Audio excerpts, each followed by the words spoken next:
A friend gave me a big, ugly piece of bull, and I decided to give it a go. So join me and let's take this ugly piece of bull and make something out of it.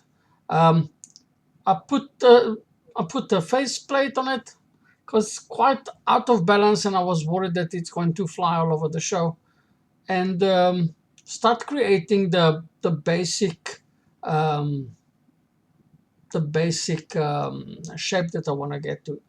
Um, and thank you for coming back to my channel and um, joining me on this unique once off. It's very difficult to find bull in South Africa, proper big pieces of bull. So that's a very unique piece of wood for me. Um, and it's the first time I'm doing something like that, working with bull and working with such a big piece and such an ugly piece of wood. But I hope I'm going to make it shine and beauty. I'm going to use here um, resin. No, I'm not going to use actually resin at all.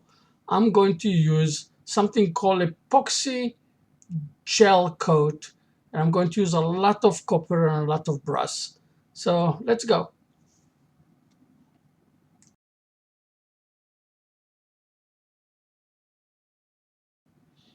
I'm preparing the basics of the basic size of what I want to do, and I'm going to make on the side. I'm going to make a tenon, but a big tenon, so it will hold it and it's not going to break. If you ever look at the whole piece, it's got cracks inside, got holes inside, it got waves inside, um, and I'm quite worried that it will not hold at all, and it will break on me. But till then that it will break, let me try, and I will try and see if I can make something out of it.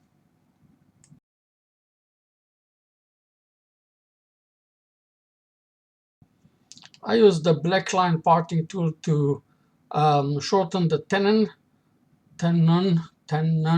Somebody told me it's not a tenet, it's a tenon. I hope I'm saying it correctly. And thank you very much. My English is not the best. It's not my first language, actually, my third language. So be patient with me. And if you see or hear that I'm making a mistake, don't stop. Just let me know that I'm doing a mistake, and I'll rectify it in my next video. And here you see me putting it's called gel. It's epoxy gel coat, gel epoxy. The color is not the it's clear color, but here it's full with um, um, brass and copper powder, and I'm going to put it all over, so it will hopefully it will fill up all the gaps and all the cracks and everything.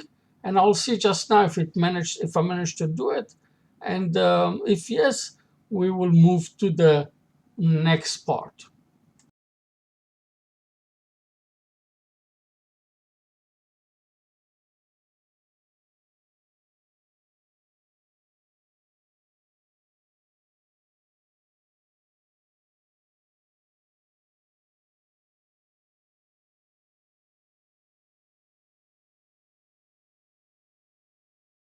Because it got so many holes and so many pieces missing, I'll try my best not to get my fingers and my hands close to it, because I know I've got a tendency to put a finger where it's not supposed to be, and then I'll start bleeding again. So here you can see, especially here, you can see when I'll finish with it, you can see the copper and the brass shining out of the gel.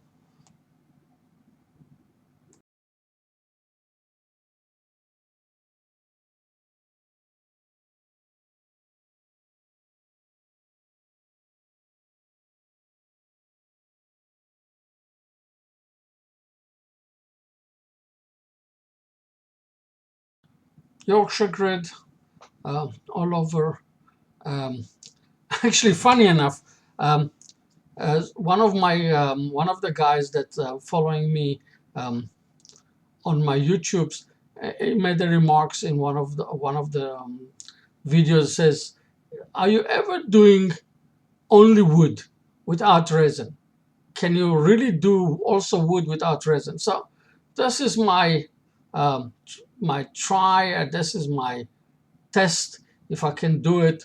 I think I took myself a little bit too big a test, but if it works and it comes right, then I'm happy.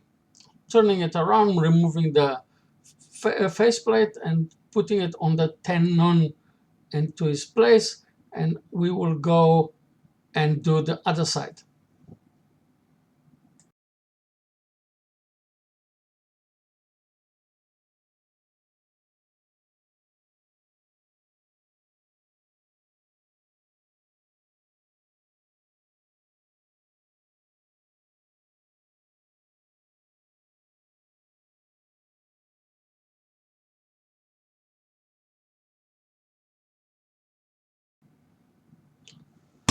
I decided to leave the tailstock on, but the way that I shaped it, that I shaped this ball, it's very difficult to hollow it with the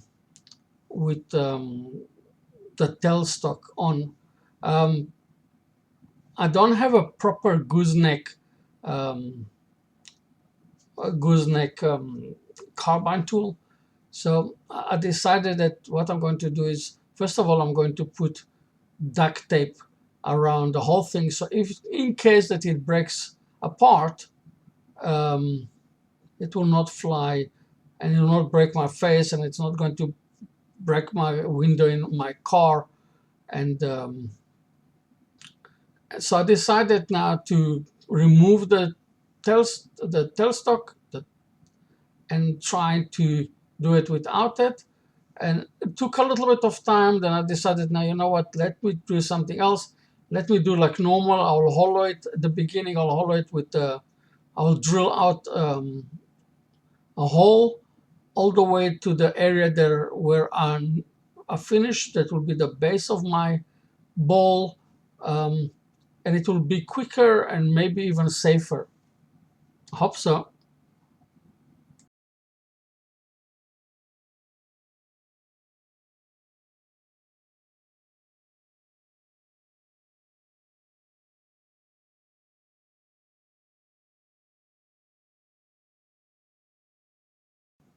The tool that I'm using to hollow, it's a Mat 2 from Jimmy Clues.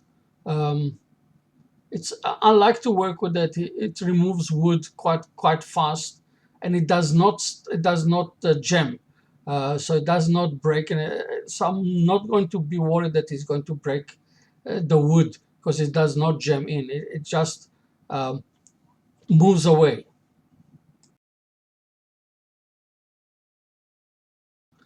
One of the things that I learned with the time that I'm doing wood turning is that not only look at the wood, also listen to the wood. And then when I was working, I heard a vibration, like a screaming noise, like a small vibration, and I was worried that one of the pieces got loose.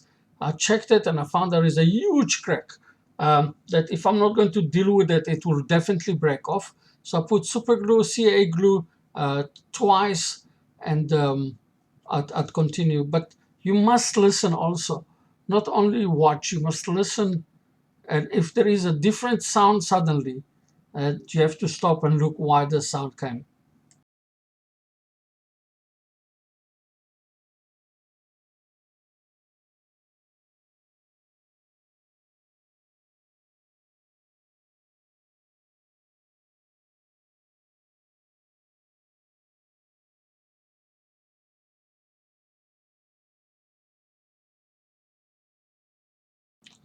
Because there is a lot of holes and a lot of pieces misses in this wood, um, this wood stays vibrating all the time.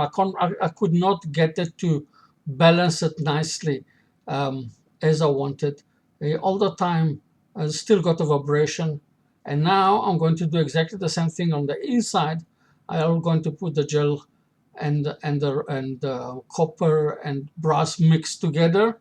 It's fast curing gel, but I leave it for at least 24 hours. and it's gel, it does not drip, so it's much easier to work with this way. That's 24 hours later.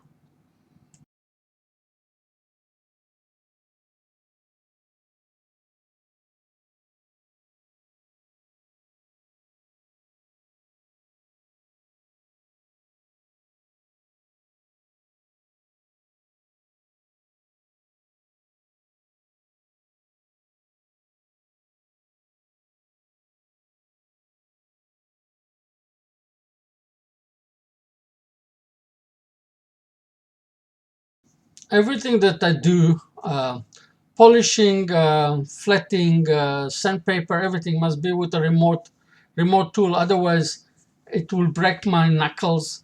Um, it will draw blood. So very careful. Yorkshire grid, the normal Yorkshire grid, the brown box, the black box. And the only thing that I was worried is how I'm going to apply the Yorkshire grid inside and polish it. And then I tried also with the remote tool with some paper that you see here, but it did not work properly. Then I took one of my buffing polish, the small buffing polish that I've got that comes on my drill, and I used this one, and this worked quite well.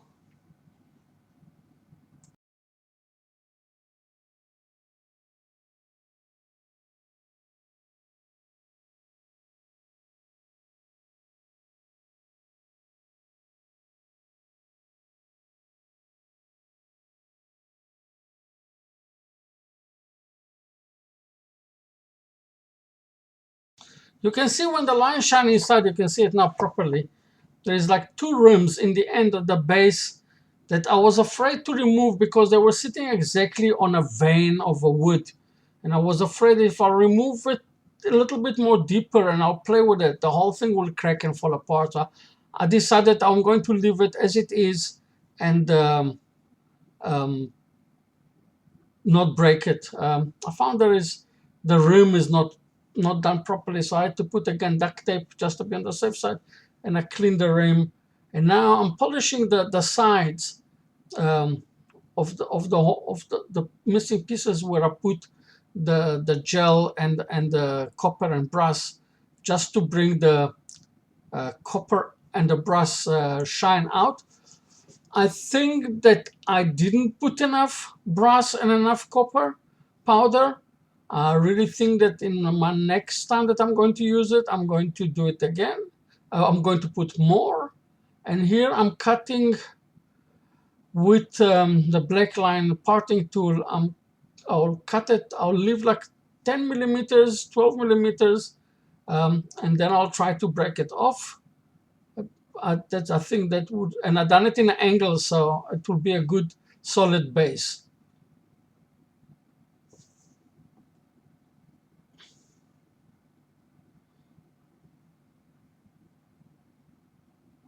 It was a bit risky, but it came all right.